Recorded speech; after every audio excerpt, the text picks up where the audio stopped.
Today I'm reacting to some of the weirdest lies British people tell about Americans because for some reason they have this weird one-sided beef with us, and every day I see a new video of a British person being like, oh, can you believe Americans don't do this? Or, you know, in America they do this, when they're just straight up lying. So I'm going to be showing you how insane some of these lies are, and before we get into the video, if you don't mind leaving me a like and subscribe, and let's get into it.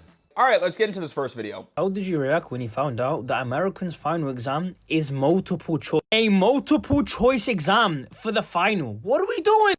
Well, I mean, yeah, we have some final exams that are multiple choice. Not all of them are, and the ones that are multiple choice, I mean, all of our finals, they're like kind of difficult. They're not just like these easy questions where it's like 5 + 5 or something. Like, they actually do have to be difficult, so. Just talking to my friend from the States, and then he goes, oh, you know, you guys in the UK got it easy. I said, what do you mean? He said, well, a passing grade for you guys is 50, no? I said, duh, you get most of the questions right, you passed the Yeah, exam. I would love it if a passing grade in the US was a 50. That would be amazing, but no. What the hell about you? A pass for us is 80 out of 100. That's a pass. That's not like an A star. Why? Well, the questions are multiple choice.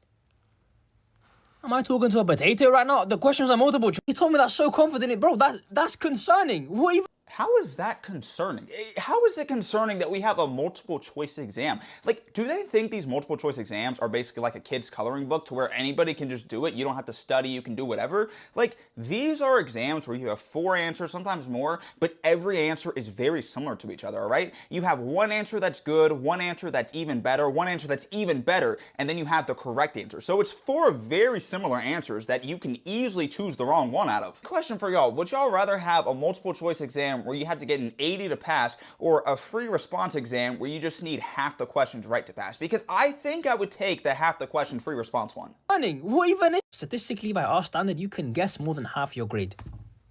Just guesswork, just guessing complete. No, but your questions are easy.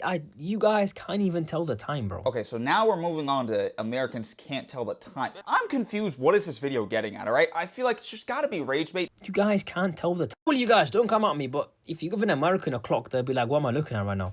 They can't read the time. God. If it's not on like a digital Apple Watch, they can't do it. They're only so hard, they call it military time. Oh my God, what to warrant such a name? Military, bro, read the numbers properly.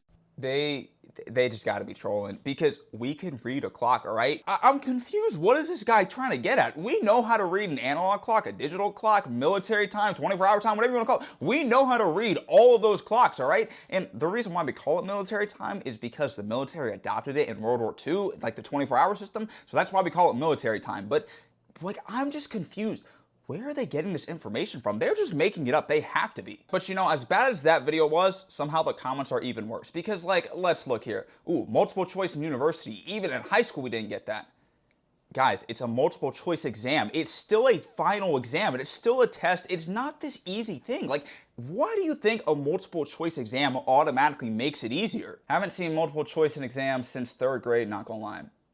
Once again, to my point, what makes you think a multiple choice exam is automatically easier? If they don't draw graphs, write essays, and all that in an exam, lucky. No, we actually do all of those things depending on what class it is and what exam it is, all right? Like, we don't purely take multiple choice exams because, like, for something like, you know, an English class, a history class, even STEM classes, you're not taking multiple choice exams. Even math classes, you're not taking multiple choice exams all the time, all right? You're writing things out, you're writing essays, you have long answer questions, short answer questions, you have free response, you have more than just, you know, a multiple choice exam. Do they not have to describe, explain, identify questions? I mean, what do you think we do in English class or, you know, in any history class? Like, what do you think we do? They were more mad at me when I said Harvard can't be that hard. I don't know if people were mad or just like actually in shock by how stupid you are. Like, if you think Harvard is easy, I mean, be my guest, go apply to it, go take classes there. I promise you won't be able to do it. I mean, I don't know what you want me to say. Because what do you mean they don't have to explain their answers? We do. All the time we have to explain our answers. Oh my God, we have to do this. This is not something where it's just like, oh, you choose answer A, B, C, D, and you get 100. This is not how it works in America. Is Harvard hard or just expensive? I don't know, man. You tell me. Multiple choice for final exams is definitely easier than essay. that is just so not true, right? Because with at least, essay questions, you can get partial credit, you have more leeway to explain your answer, you have a little bit more wiggle room. With multiple choice though, you either get it right or you get it wrong. And statistically speaking, if you try to guess an exam and just pass, the odds of that happening are not very high. This is such a weird video to me because in America, we have more than just, multiple choice exams. We have long answer one, we have short answer ones, we have essay questions, true or false. We have all these different types of things that, aren't just multiple choice. And even with our multiple choice exams, sometimes there are 100 questions, 200 questions, and you need an 80% to pass. Like, do you understand how difficult that is? And also, do they think like we only have one subject or something? Because do you think we have multiple choice in like, any English, history, most advanced math, sciences, STEM? Like, do you think that's just multiple choice or what? And I think the most ironic part about that video is that everybody in the comments are calling Americans stupid because we have multiple choice exams, but do you know how stupid every British person sounds right now when they're thinking we only have final exams that are multiple choice? Like, how gullible do you have to be? That shows more about your intelligence than ours. My God. All right, let's move on to this next video. Why do Americans clown on us British people for eating beans on toast? Well, I mean, beans on toast, it doesn't really seem that good, all right? I mean, it doesn't compare to like some barbecue or something, but Choose to eat this. This is Cheetos in milk. Who eats Cheetos and milk? Like, genuine question. Who in America eats Cheetos and milk? I've never heard of that combination before. I've heard of Cheerios and milk, the cereal, but not Cheetos. What the f? So I bought some Cheetos and I've put them in milk. Apparently this is America's one of their favorite combinations. But I'm gonna go in with an open mind because who's America? Not our America. Cheetos and milk, our favorite combination? Genuinely never heard of that before, right? Like, I wonder, where did she find this like viral American thing at? Because no American's sitting here like, you know what, I just really want to go home and eat some Cheetos and milk, like I'm craving that today. No, all right, people eat cereal and milk, yeah, some Honey Nut Cheerios, like that's a common thing, but not actual chips in milk. to be honest, the Cheetos are pretty good on their own. Okay. Yeah, so, videos like this are sometimes why it's hard for me to take British people serious sometimes, because when I just see blatant lies like this, and sometimes I think they're trolling, sometimes I think they're dead serious. In this case, I want to say she's trolling, I'm not really too sure, but videos like this, it's like, what do you want me to say back to this? I mean, do you want me to just be like, oh yes, you're so right, even though you're lying, like, you know what, no, you're right, you know better than what's in America than we do. Like, I'm confused how they want us to respond to this. But yeah, let me know if you guys have had Cheetos and milk, because I haven't. All right, last video.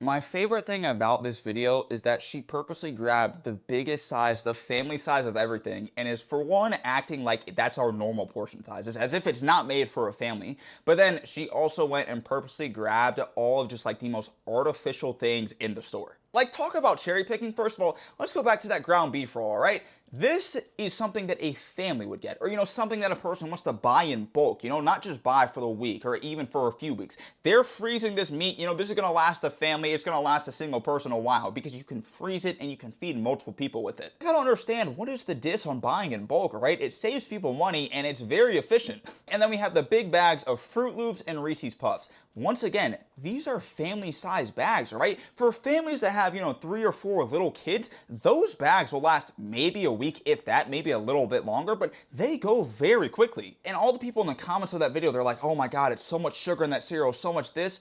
I guarantee you, in Europe, in other countries, your cereal, you have things that are just as unhealthy. Like, I don't understand this like moral hierarchy that some of these like British people try and have. Okay, and then Sunny D, I will never tolerate any slander on Sunny D, all right? That's like the greatest orange juice ever. But like, once again, you're grabbing the biggest bottles of it, all right? And she's just like, oh, pure sugar or orange juice. All right, Sunny D is our version of a sugary orange drink, all right? Every country has a version like this. Like, once again, it's just being purposely dense about what products are in America. And with the waffles, you're grabbing the family-sized thing of it. And once again, it's a frozen waffle. It's not gonna hurt you, all right? And then the Fanta. Every British person complains about, oh, why is your Fanta so bright orange? Ours isn't that color, whatever.